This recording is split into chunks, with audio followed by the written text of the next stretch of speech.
Değerli həmkarımız, Müsavat.com-un əməkdaşı Cavanşir Abbaslı olduqca maraqlı bir mövzuya toxunub. Belə ki, Rusiyada vətənin təhlükəsizliyi və müdafiəsi adlı dərsliyə əlavə bir proqram salınıb. Bu proqram məhz pilotsuz uçuş aparatlarının idarə olunması və yığılması ilə bağlıdır. Olduqca gözəl təşəbbüsdür. Nəzərə alsaq ki, Rusiyada hazırda müharibə gedir. Ukraynanın illərdir ki, davam edən müharibəyə görə bu olduqca möhtəşəm bir nəticədir. Biraz özümüzə dönək. Bəs Azərbaycanda vəziyyət necədir? Əslində 2020-ci ilə qədər Azərbaycan müharibə şəraitində olan ölkə idi. Və universitet, məktəb təhsilimi nəzərə alsaq və Azərbaycanda da çağırışa qədər ki, hazırlıq fənninin tədris edildiyini nəzərə alsaq və bir jurnalist olaraq mən nə qədər məlumatlıyam? Şəxsən məlumatlı deyiləm.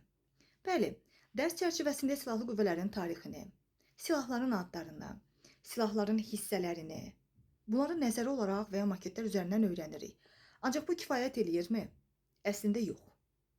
Çünki hər şey təcrübədən asılıdır.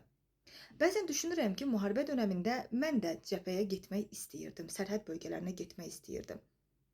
Təhlükəli bir vəziyyət olar deyə icazə verilmədiyini nəzərə alsaq, mən özüm şəxsimdə nə qədər buna hazırlıqlıyam? Yəni, bugün hansısa yanımda yaralı bir əskər görmüş olsaydım, o döyüş hazırlığına nə qədər hazırlıqlı olub o silahı alıb da düşmənlə mübarizəyə girə biləcək potensialım var idi. Azərbaycanda nədənsə belə bir düşüncə var. Azərbaycan kişisi qoruyar və qadın da qorunan tərəfdir. Bu çox gözəl təşəbbüsdür. Ancaq dünya ölkələrində xanımların da əskərliyə getdiyini nəzərə alsaq, axı biz türk soyundan gəlmişik.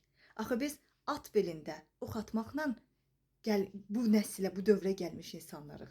Niyə də olmasın? Hesab edirəm ki, olduqca maraqlı bir təşəbbüs olar ki, Azərbaycanda bu fənnin tədrisinə istər məktəblərdə, istər universitetlərdə çox ciddi nəzarət edilsin. İstər xanımlarımız, istərsə də bəylərimiz elə erkən yaşlarından silahlarla daha yaxından tanış olsunlar. Bu elə bir Azərbaycan türkü olaraq da bizim ən böyük gələcək üçün avantajımız olacaq. Axı biz döyüşlərdə xanımlarımız kişilərlə bərabər çiyin-çiyinə vuruşmuş xalqın nümayəndələriyik. Niyə də yox?